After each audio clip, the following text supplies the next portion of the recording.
Halo, selamat pagi. Perkenalkan, nama saya Madeo Andika dari kelas 6D, NIM 2115124111. Oke, kita langsung saja masuk pendahulu. Di sini ada topik, jadi topiknya itu adalah etika dalam bisnis konstruksi. Jadi, pentingnya etika dalam bisnis konstruksi yang pertama itu untuk meningkatkan kepercayaan dan kredibilitas. Kemudian yang kedua, mencegah praktik korupsi dan penyalahgunaan. Yang ketiga, menjamin keselamatan dan kesejahteraan pekerja. Dan terakhir, mematuhi regulasi dan hukum. Kemudian yang selanjutnya, definisi dan prinsip dasar etika bisnis.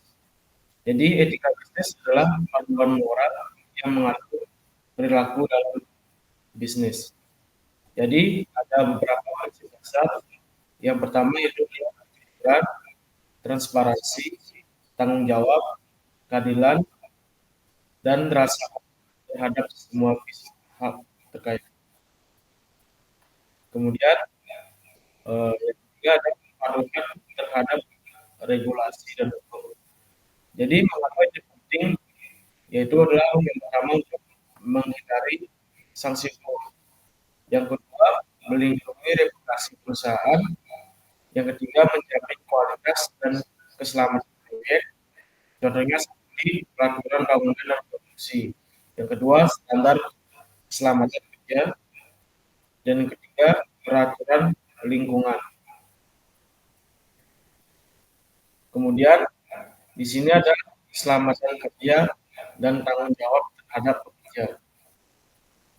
Eh, di sini ada pentingnya keselamatan kerja, yaitu seperti mengurangi risiko kecelakaan dan cedera, kemudian meningkatkan produktivitas dan moral kerja.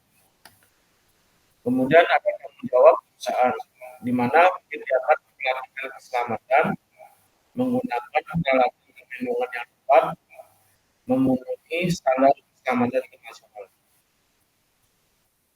Kemudian materi selanjutnya ada transparansi dan integritas dalam penawaran proyek dan pelaksanaan. Jadi mengapa ini penting? Yang pertama itu untuk membangun kepercayaan dari klien dan mitra bisnis. Kemudian yang kedua, menghindari konflik kepentingan. Kemudian menjamin proses tender yang adil dan kompetitif.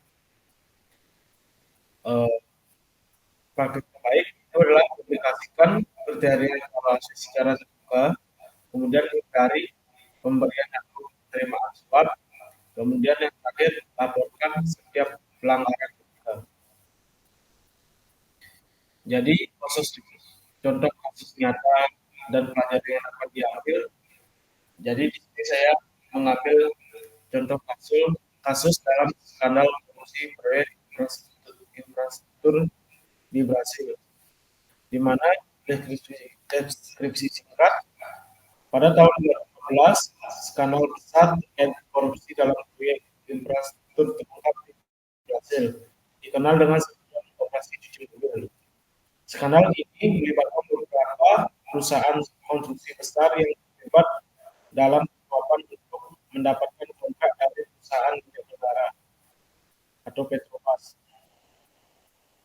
Pelanggaran etika yang terjadi yaitu penyuapan pejabat pemerintah untuk memenangkan kontrak, penggelembungan biaya proyek untuk menutupi suap, manipulasi tender oleh agar perusahaan tertentu selalu menang, dampak pada perusahaan dan kemudian yang ketiga di sini ada dampak pada perusahaan dan pihak terkait. Jadi penurunan reputasi perusahaan-perusahaan konstruksi yang terlibat.